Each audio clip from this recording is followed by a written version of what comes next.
ओम श्री विष्णवे नमः। ओम श्री बृहस्पति नमः। आप सभी का दिन शुभ हो। बृहस्पति देवता का आशीर्वाद आप सभी पर बने रहे। आज 28 अगस्त और दिन है गुरुवार। आज फाल्गुन मास के शुक्ल पक्ष की पंचमी तिथि है। आज बहुत ही शुभ योग बन रहे हैं। चित्रा नक्षत्र सुबह 8:43 तक रहेगा। बाद में स्वातिक नक्षत्र प्रारंभ हो जाएगा और शुक्ल योग दोपहर 1:18 तक रहेगा। बाद में ब्राह्मण योग प्रारंभ हो जाएगा, जो आज आपको बृहस्पति देवता की कथा का सौभाग्य इन शुभ योगों के साथ प्राप्त हो रहा है। इसलिए कथा को आप श्रद्धा के साथ पूरा जरूर सुनिएगा। कथा के बीच में अधूरा छोड़ देने पर कथा का दोष लगता है। आइए अब हम सभी मिलकर बृहस्पति देवता की कथा का श्रवण करते हैं। प्राचीन समय की बात है। एक बड़ा प्रतापी और दानी राजा था। वह प्रत्येक गुरुवार को व्रत रखता और पूजन करता था। यह बात उसकी रानी को अच्छी नहीं लगती थी। न वह व्रत करती और न ही किसी को एक पैसा भी दान देती। राजा को भी यह ऐसा करने को मना किया करती थी। एक समय की बात है। राजा स्वीकार करने खेलने वन में चले गए। घर पर रानी और दासी थी। उसी समय गुरु बृहस्पति साधु का रूप धारण कर राजा के दरबार पर भिक्षा मांगने आए। साधु ने रानी से भिक्षा मांगी तो वह कहने लगी, हे साधु महाराज, मैं इस दान और पुण्य से तंग आ गई हूँ। आप कोई ऐसा उपाय बताइए जिससे यह सारा धन नष्ट हो जाए और मैं आराम से रह सकूं। साधु रूपी बृहस्पति देव ने कहा, हे देवी, तुम बड़ी विचित्र हो। संतान और धन से भी कोई दुखी होता है। अगर तुम्हारे पास धन अधिक है तो इसे शुभ कार्यों में लगाओ, जिससे तुम्हारे दोनों लोग सुधरे। परंतु साधु की इन बातों से रानी खुश नहीं हुई। उसने कहा, मुझे ऐसा धन की आवश्यकता नहीं है जिसे मैं अन्य लोगों को दान दूं और जिसको संभालने में ही मेरा सारा समय नष्ट हो जाए। साधु ने कहा, यदि तुम्हारी ऐसी इच्छा है तो जैसा मैं तुम्हें बताता हूँ तुम वैसा ही करना। बृहस्पतिवार के दिन घर को गोबर से लीपना, अपने केशों को पीली मिट्टी से धोना, केशों को धोते समय स्नान करना, राजा से दाढ़ी बनाने को कहना, भोजन में मांस मदिरा खाना, कपड़ा धोबी के यहाँ धुलने देना। इस प्रकार 7 बृहस्पतिवार करने से तुम्हारा सारा धन नष्ट हो जाएगा। ऐसा कहकर साधु बने बृहस्पति देव के अधीन हो गए। फिर साधु के कहे अनुसार करते हुए रानी को केवल 3 बृहस्पतिवार ही बीते थे कि उसकी समस्त धन संपत्ति नष्ट हो गई। भोजन के लिए परिवार तरसने लगा। एक दिन राजा रानी से बोला, हे रानी, तुम यहीं रहो, मैं दूसरे देश को जाता हूँ, क्योंकि यहाँ पर मुझे सभी जानते हैं, इसलिए मैं यहाँ कोई छोटा कार्य नहीं कर सकता है। ऐसा कहकर राजा प्रदेश चला गया। वहाँ वह जंगल में लकड़ी काट कर लाता और शहर में बेचता। इस तरह वह अपना जीवन व्यतीत करने लगा। इधर राजा के बिना रानी और दासी दुखी रहने लगी। एक दिन जब रानी और दासियों को 7 दिन बिना भोजन के रहना पड़ा तो रानी ने अपनी दासी से कहा, हे दासी, पास के ही नगर में मेरी बहन रहती है, वह बड़ी धनवान है। तू उसके पास जा और कुछ ले आ ताकि थोड़ी बहुत गुजारा बसर हो जाए। दासी रानी की बहन के पास गई। उस दिन रानी की बहन उस समय बृहस्पतिवार की कथा सुन रही थी। दासी ने रानी की बहन को अपनी रानी का संदेश दिया, लेकिन रानी की बहन ने कोई उत्तर नहीं दिया। जब दासी रानी को बहन से कोई उत्तर नहीं मिला तो वह बड़ी दुखी हुई। उसे क्रोध भी आया। दासी ने वापस आकर रानी को सारी बात बताई। सुनकर रानी ने अपने भाग्य को कोसा। उधर रानी की बहन ने सोचा कि मेरी बहन की दासी आई थी, परंतु मैं उससे नहीं बोली, इससे वो बहुत दुखी हुई होगी। तथा सुनकर और पूजन समाप्त कर वह अपनी इस बहन के घर आ गई और कहने लगी, हे बहन, बृहस्पतिवार का व्रत कर रही थी, तुम्हारी दासी गई थी, परंतु जब तक कथा होती है तब तक न उठते हैं न बोलते हैं, इसलिए मैं न बोली। कहो दासी क्यों गई थी? रानी बोली, बहन, हमारे घर अनाज नहीं था। ऐसा कहते कहते रानी की आंखें भर आई। उसने दासियों समेत भूखा रहने की बात भी अपनी बहन को बता दी। रानी की बहन बोली, बहन देखो, बृहस्पति देव सबकी मनोकामना पूर्ण करते हैं। देखो, शायद तुम्हारे घर में अनाज रखा हो। यह सुनकर दासी घर के भीतर गई तो वहाँ उसे एक घड़ा अनाज से भरा मिल गया। उसे बड़ी हैरानी हुई क्योंकि उसने एक एक बर्तन देख लिया था। उसने बाहर आकर रानी को बताया। दासी रानी से कहने लगी, रानी, सब जब हमको अन्न नहीं मिलता तो हम व्रत ही तो करते हैं, इसलिए क्यों ना इससे व्रत की कथा और विधि पूछ ली जाए, हम भी व्रत किया करेंगे। दासी के कहने पर रानी ने अपनी बहन से बृहस्पतिवार व्रत के बारे में पूछा। उसकी बहन ने बताया, बृहस्पति व्रत में चने की दाल और मुनक्का के से विष्णु भगवान को केले की जड़ में पूजन करे और दीपक जलाएं, पीला भोजन करे और कथा सुने। इससे गुरु भगवान बृहस्पति प्रसन्न होते हैं, समस्त मनोकामना पूर्ण करते हैं। फिर व्रत और पूजन की विधि बताकर रानी की बहन अपने घर लौट आई। जब रानी और दासी दोनों ने निश्चय किया कि बृहस्पति देव भगवान का पूजन अवश्य करेंगे, 7 दिनों बाद जब बृहस्पतिवार आया तो उन्होंने व्रत रखा। घुड़साल से जाकर चना और गुड़ बीन लाई और उसकी दाल से केले की जड़ और विष्णु भगवान का पूजन किया। अब पीला भोजन कहाँ से आए? दोनों बड़ी ही दुखी हुई, परंतु उन्होंने व्रत किया था इसलिए बृहस्पति देव प्रसन्न थे। वे एक साधारण व्यक्ति के रूप में 2 थालों में सुंदर पूरा भोजन लेकर आए। दासी को देखकर बोले, दासी, यह भोजन तुम्हारे लिए है और तुम्हारी रानी के लिए है, इसे तुम दोनों ग्रहण करना। दासी भोजन पाकर बहुत प्रसन्न हुई। उसने रानी को सारी बात बताई। उसके बाद से वे प्रत्येक बृहस्पतिवार को बृहस्पति देव का व्रत और पूजन करने लगे। बृहस्पति भगवान की कृपा से उनके पास धन हो गया, परंतु अब रानी फिर पहले की तरह आलस्य करने लगी। तब दासी बोली, देखो रानी, तुम पहले भी इसी प्रकार आलस्य करती थी, तुम्हें धन रखने में कष्ट होता था, इसी कारण सभी धन नष्ट हो गए। अब बृहस्पति देव की कृपा से हमें फिर से धन मिला है तो तुम्हें आलस होता है। बड़ी मुश्किलों के बाद हमने यह धन पाया है, इसलिए हमें दान पुण्य करना चाहिए। अब तुम भूखे मनुष्य को भोजन कराओ, प्यार लगवाओ, ब्राह्मणों को दान दो, कुआं, तालाब, बावड़ी आदि का निर्माण करवाओ, मंदिर पाठशाला बनाकर ज्ञान दान दो, कुंवारी कन्याओं का विवाह करवाओ, अर्थात धन की शुभ कार्य में खर्च करो, जिससे तुम्हारे कुल का यश बढ़े और स्वर्ण प्राप्त हो और पितर प्रसन्न हुए। दासी की बात सुनकर रानी शुभ कर्म करने लगी, इसका यश फैलने लगा। एक दिन रानी और दासी आपस में विचार करने लगी कि न जाने राजा किस दशा में होंगे, उनकी कोई खोज खबर भी नहीं है। उन्होंने श्रद्धापूर्वक बृहस्पति भगवान से प्रार्थना की, राजा जहाँ कहीं भी हो शीघ्र वापस आ जाए।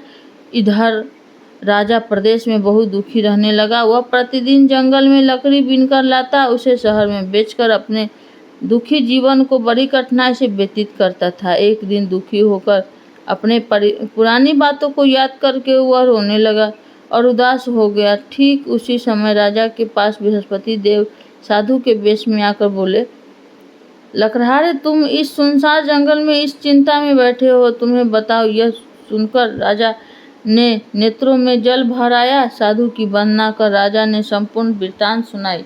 महाराज दयालु होते हैं, महात्मा दयालु होते हैं। वे राजा से बोले, हे राजा, तुम्हारी पत्नी ने बृहस्पति देव के प्रति अपराध किया था, उसके कारण तुम्हारी यह दशा हुई। अब तुम किसी प्रकार का चिंता मत करो, भगवान तुम्हें पहले से अधिक धन देंगे।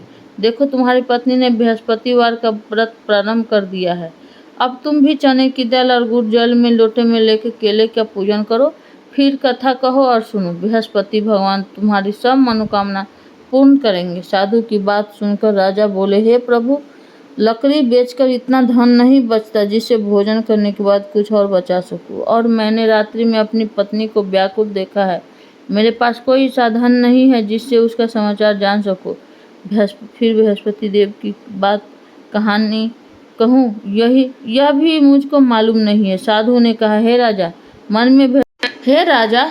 मन में बृहस्पति भगवान की पूजा व्रत का निश्चय करो, वे स्वयं तुम्हारे लिए कोई रास्ता बना देंगे। बृहस्पतिवार के दिन तुम रोजाना की तरह लकड़ियाँ लेकर शहर में जाना, तुम्हें रोज से 2 गुना धन प्राप्त होगा, जिससे तुम भली भांति भोजन कर लोगे और बृहस्पति देव की पूजा का सम्मान भी आ जाएगा। जो तुमने बृहस्पतिवार की कहानी के बारे में पूछा है वह इस प्रकार है। बृहस्पति देव की कहानी। सभी प्रेम से बोलिए बृहस्पति भगवान की जय। प्राचीन काल में एक बहुत ही निर्धन ब्राह्मण था। उसकी कोई संतान नहीं थी। वह नित्य पूजा पाठ करता, लेकिन उसकी पत्नी का न स्नान करती और न किसी देवता का पूजन करती। इस कारण ब्राह्मण देवता बहुत दुखी रहते थे। भगवान की कृपा से ब्राह्मण के यहाँ एक कन्या उत्पन्न हुई। कन्या बड़ी होने लगी। प्रातः काल से स्नान आदि करके वह भगवान विष्णु का जप करती। बृहस्पतिवार का व्रत भी वह करने लगी।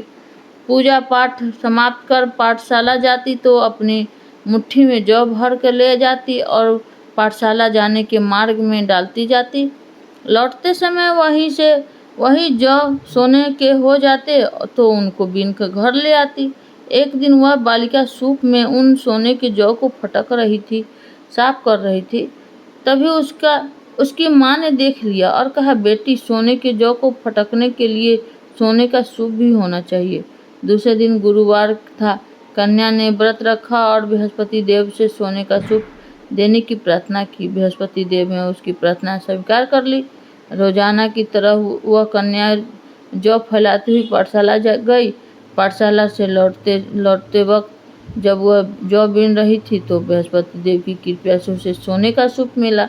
उसे वह घर ले आई और उसने जौ साफ करने लगी, परंतु उसकी माँ का वही ढंग रहा। एक दिन की बात है, कन्या सोने के सूप में जब जौ साफ कर रही थी, उसी समय उस नगर का राजकुमार वहां से निकला। कन्या के रूप को देखकर वह बड़ी ही मोहित हो गया। राजमहल आकर वह भोजन तथा जल त्याग कर उदास होकर लेट गया। राजा को जब राजकुमार द्वारा अन्न जल त्यागने का समाचार प्राप्त हुआ तो उसने मंत्रियों के साथ वह अपने पुत्र के पास गया और पूछा। राजकुमार ने राजा को उस लड़की के घर का पता भी बता दिया। मंत्री उस लड़की के घर गया। मंत्री ने ब्राह्मण के समक्ष राजा की ओर से निवेदन किया और फिर उससे ब्राह्मण देवता को स्वीकार कर लिया। फिर कुछ ही दिनों बाद ब्राह्मण देव की कन्या का विवाह हो गया, राजकुमार के साथ संपन्न हो गया। इधर कन्या के घर से जाते ही ब्राह्मण के घर में पहले की तरह गरीबी का निवास हो गया। एक दिन दुखी होकर ब्राह्मण अपनी पुत्री से मिलने गए। पुत्री ने पिता की अवस्था को देखा और माँ का समाचार पूछा। ब्राह्मण देवता ने सभी हाल कह दिया। कन्या ने बहुत ही सा धन देकर अपने पिता को विदा कर दिया, लेकिन कुछ दिनों बाद फिर वही हाल हो गया। ब्राह्मण फिर अपनी कन्या के यहाँ गया और सभी हाल वह सुनाया तो पुत्री कहने लगी, पिताजी, अब की बार आप माताजी को यहाँ लेवा लाओ, मैं उन्हें वह विधि बता दूंगी जिससे गरीबी दूर हो जाएगी। ब्राह्मण देवता अपनी पत्नी के साथ लेकर अपनी पुत्री के पास राजमहल पहुँचे तो पुत्री अपनी माँ को समझाने लगी, माँ, तुम प्रातःकाल स्नान आदि करके विष्णु भगवान का पूजन करो, सब दरिद्रता दूर हो जाएगी। परंतु उसकी माँ ने उसकी बात भी नहीं मानी और वह तो प्रातःकाल उठकर अपनी पुत्री का बचा जूठा खा लेती है। एक दिन उसकी पुत्री को बहुत गुस्सा आया। उसने माँ को एक कोठली में बंद कर दिया। प्रातःकाल उसे स्नान आदि करवा के पूजा पाठ करवा तो उसकी माँ की दृष्टि ठीक हो गई। इससे के बाद वह नियम से पूजा पाठ करने और प्रत्येक बृहस्पतिवार को व्रत करने लगी। इस व्रत के प्रभाव से मृत्यु के बाद वह स्वर्ग को गई। वह ब्राह्मण देवता भी सुख पूर्वक इस लोक का सुख भोगकर स्वर्ग को प्राप्त हुए। इसी तरह कहानी कहकर साधु देवता वहां से लोप हो गए। प्रेम से बोलिए बृहस्पति देवता की जय। धीरे धीरे समय व्यतीत होने पर बृहस्पतिवार का दिन आया। राजा जंगल से लकड़ी काटकर शहर में बेचने गया। उसे उस दिन और दिनों से अधिक धन मिला। राजा ने गुड़ चने और लाकर बृहस्पतिवार का व्रत किया। उस दिन से उसके सभी कलेश दूर हुए। परंतु जब अगला गुरुवार का दिन आया तो बृहस्पतिवार का व्रत करना भूल गया। इस कारण बृहस्पति भगवान नाराज हो गए। उस दिन उस नगर के राजा ने विशाल यज्ञ का आयोजन किया था। उसने अपने समस्त राज्य में घोषणा करवा दी कि जनता मेरे यहाँ भोजन करने आवे, किसी को घर चूल्हा न जले। जो इस आज्ञा का पालन न करे मानेगा उसको फांसी की सजा दी जाएगी। राजा की आज्ञा सुनकर राज्य के सभी लोग राजा के भोजन सम्मिलित हुए, लेकिन लकड़हारा कुछ देर से पहुंचा, इसलिए राजा को अपने साथ महल में ले गए। जब राजा लकड़हारे को भोजन करा रहे थे तो रानी की दृष्टि उस खूंटी पर पड़ी जिस पर उसका हार लटका हुआ था। उसे हार खूंटी पर लटका दिखाई नहीं दिया। रानी को निश्चित ही हो गया कि यह मेरा इस लकड़हारे ने चुरा लिया है, और उसी समय सैनिक बुलाकर लकड़हारे को जेल में डलवा दिया। लकड़हारा जेल में विचार करने लगा कि न जाने कौन से पूर्व कर्म से मुझे यह दुख प्राप्त हुआ है, और जंगल में मिले साधु को याद करने लगा। तत्काल बृहस्पति देव साधु का रूप में प्रकट हो गए और कहने लगे, अरे मूर्ख, तूने बृहस्पति देव की कथा न की, इसी कारण तुझे दुख प्राप्त हुआ है। अब चिंता मत कर, बृहस्पतिवार के दिन जेल खाने के दरवाजे पर तुझे 4 पैसे पड़े मिलेंगे। उससे तू बृहस्पति देव की पूजा करना, तेरे सभी कष्ट दूर हो जाएंगे। अगले बृहस्पतिवार उसे जेल के द्वार पर 4 पैसे मिले। राजा ने पूछा, सामान मंगलवार कथा कही और प्रसाद बांटा। उसी रात्रि में बृहस्पति देव ने उस नगर के राजा को सपन में कहा, हे राजा, तूने जिसे जेल में बंद किया है उसे कल छोड़ देना, वह निर्दोष है। राजा प्रातःकाल उठा और खूंटी पर हार देखकर बड़े लकड़हारे को बुलाकर क्षमा मांगी। राजा के योग्य सुंदर वस्त्र आभूषण भेंट कर उसे विदा किया।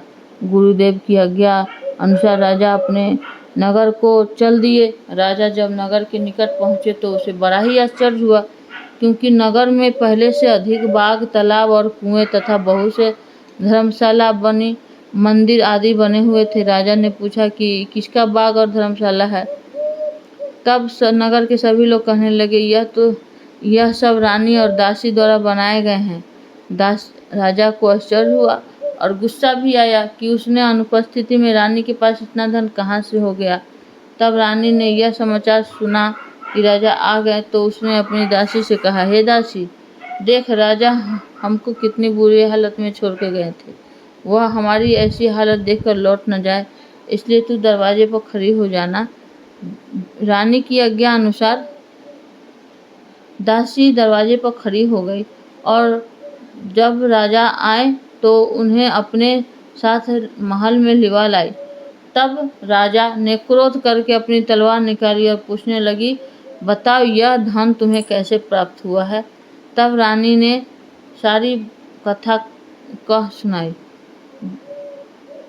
राजा ने निश्चय किया कि मैं प्रत्येक बृहस्पतिवार के दिन 3 बार कथा करूंगा और रोज व्रत किया करूंगा। अब तो हर समय राजा के दुपट्टे में चने की दाल बंधी रहती और वह दिन में 3 बार कथा कहता।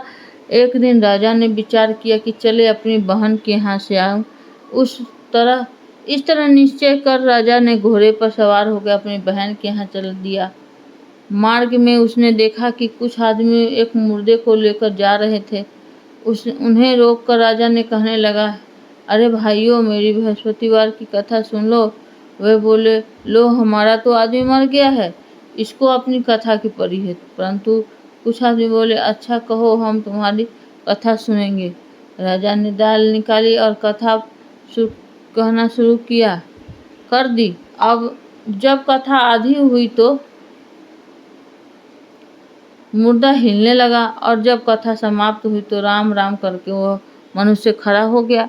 राजा आगे बढ़ा, उसे चलते चलते शाम हो गई। आगे मार्ग में उसे एक किसान खेत में हल चलाता मिला। राजा ने उससे कथा सुनने का आग्रह किया तो वह किसान बोला, मैं जब तक तेरी कथा सुनूंगा तब तक 4 हरैया जोत लूंगा। जा, तू अपनी कथा किसी और को सुनाना। इस प्रकार किसान ने कथा सुनने के लिए मना कर दिया। राजा आगे चलकर राजा के हटते ही बैल पछाड़ खा के गिर गए और किसान के पेट में बहुत जोर से दर्द होने लगा। उसी समय किसान की माँ रोटी लेकर आई थी। उसने जब देखा कि पुत्र से सब हाल पूछा। बेटे ने सभी हाल बता दिया। बुढ़िया दौड़ी दौड़ी उस घुड़सवार के पास गई और उसने बोली, बेटा मैं तेरी कथा सुनूंगी, तू अपनी कथा मेरे खेत पर चलकर कहना। राजा ने लौटकर बुढ़िया के खेत पर जाकर कही, जिसको सुनते ही बैल खड़े हो गए और किसान के पेट का दर्द बंद हो गया। जब राजा अपनी बहन के घर पहुंचा, वहां ने भाई की खूब मेहमानी की। दूसरे दिन प्रातःकाल राजा जग गया तो वह देखने लगा कि सब लोग भोजन कर रहे हैं। राजा ने अपनी बहन से पूछा कि ऐसा कोई मनुष्य है जिसने भोजन न किया हो जो मेरी बृहस्पतिवार की कथा सुन ले। बहन बोली, भैया यह देश ऐसा ही है, यहाँ के लोग पहले भोजन करते हैं, बाद में अन्य काम करते हैं। फिर वह एक कुम्हार के घर गई जिसका हालत लड़का बीमार था। उसे पता चला कि उसके यहाँ 3 दिन से किसी ने भोजन नहीं किया है। रानी ने अपने भाई को कथा सुनने के लिए ब्राह्मण के यहाँ तो भाई की कथा सुनने के लिए कुम्हार से कहा तो वह तैयार हो गया। राजा ने जाकर बृहस्पतिवार की कथा कही, जिसको सुनकर उसका लड़का ठीक हो गया। अब तो राजा की प्रशंसा होने लगी। एक दिन राजा ने अपनी बहन से कहा, हे बहन, मैं अब अपने घर जाऊंगा, तुम भी तैयार हो जाओ।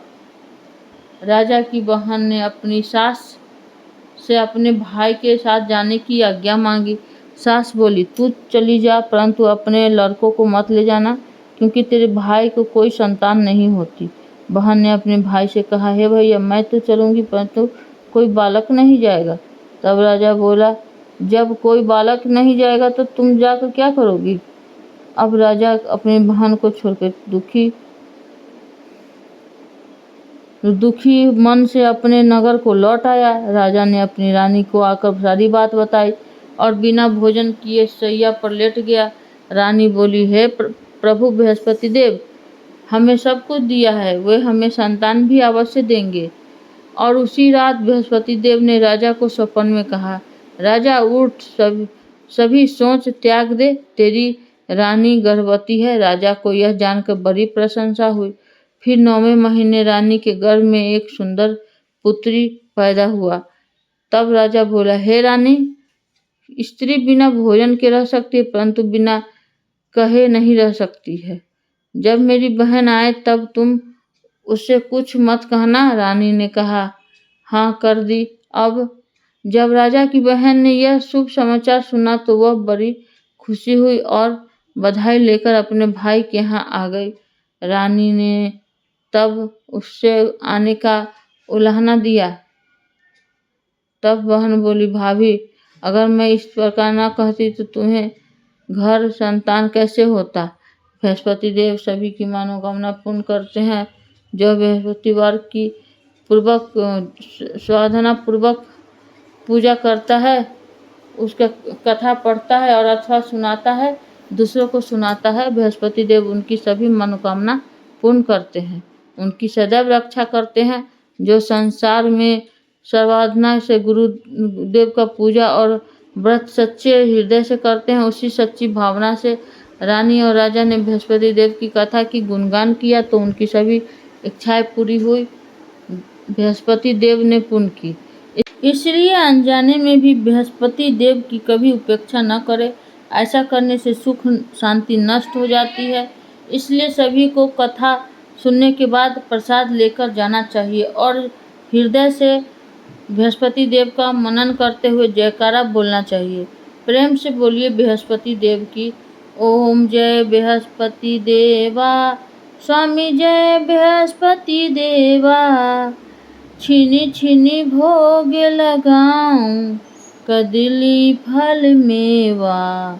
ओम जय बृहस्पति देवा, तुम्हें पूर्ण परमात्मा, तुम्हें अंतर्यामी, स्वामी तुम्हें अंतर्यामी। ब्राह्मण जगदीश्वर जगत पिता, जगदीश्वर तुम सबके स्वामी। जय ओम जय बृहस्पति देवा, चरणामृत निज निर्मल, सब पातक हरता, स्वामी सबे बात के हरता। सकल मनोरथ दया कर, सकल मनोरथ दया कर, कृपया करो भरता। ओम जय बृहस्पति देवा, तन मन धन अर्पण करे जन शरण परे।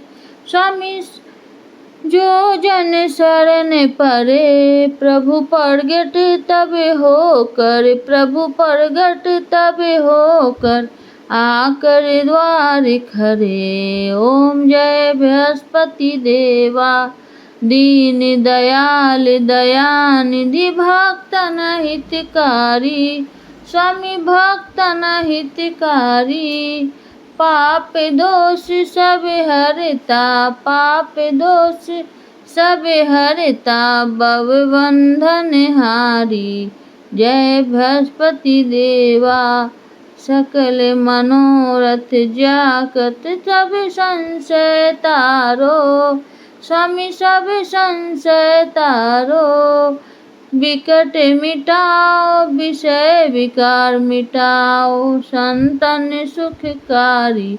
ओम जय बृहस्पति देवा, जो कोई आरती तेरी प्रेम सहित गावे। स्वामी प्रेम सहित गावे, ज्येष्ठानंद बंद सो निश्चय पावे। जय बृहस्पति देवा, ओम जय बृहस्पति देवा। स्वामी जय बृहस्पति देवा, छिन छिन भोग लगाऊं, कदली फल मेवा। ओम जय बृहस्पति देवा। जोर से बोलिए जय माता दी, जोर से बोलिए बृहस्पति भगवान की जय। फ्रेंड्स, मित्रों, आप लोग को मेरा वीडियो अच्छा लगे तो चैनल को ज़रूर लाइक सब्सक्राइब शेयर कीजिएगा। अगर आप लोग को मेरे से पर्सनल बातें करनी है तो आप लोग कमेंट करिएगा, मैं कमेंट बॉक्स में मैं अपना फ़ोन नंबर ज़रूर दे दूँगी और आप लोग कमेंट करना। और यूट्यूब के बारे में कोई भी जानकारी चाहिए तभी मैं बताऊँगी।